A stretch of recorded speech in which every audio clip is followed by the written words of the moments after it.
Gravitas, powered by Skoda, made of smart imagination. Meanwhile, terror has struck New Zealand once again. On Friday afternoon, 6 people were stabbed at a supermarket in Auckland. 3 of them are in critical condition. The attacker was shot dead within 60 seconds of his stabbing spree. Prime Minister Jacinda Ardern has called it a lone wolf terror attack, which she says was inspired by the Islamic State's ideology. Is this a signal of the emergence of Jihad 2.0 in the wake of the Taliban's rise? Our next report explores.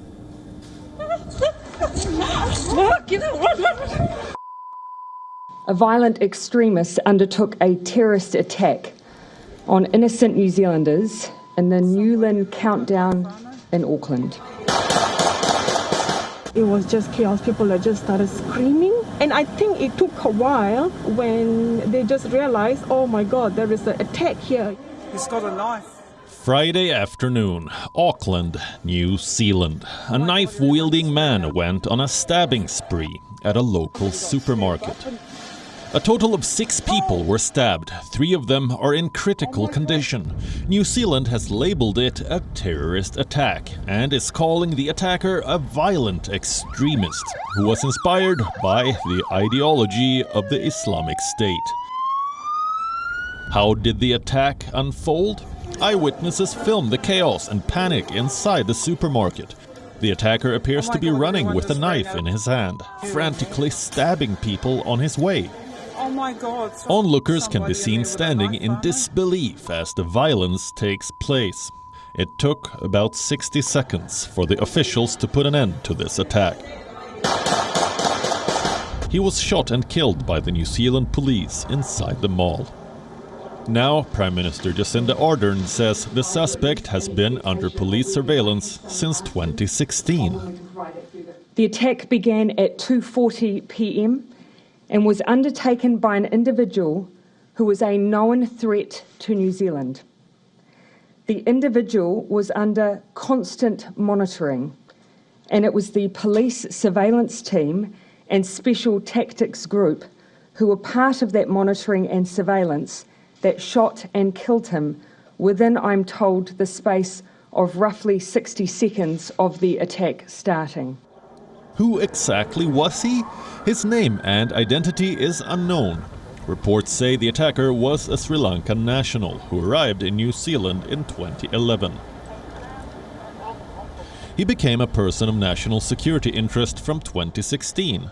Why? This Jacinda Ardern won't reveal. The detailed reasons he is known to the agencies is the subject of suppression orders made by the court. In my view, it is in the public interest to share as much as we can in this case. He's got a knife.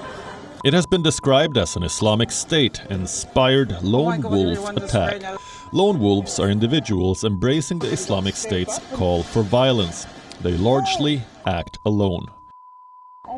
In the last decade, they have emerged as the new face of terrorism, the world over.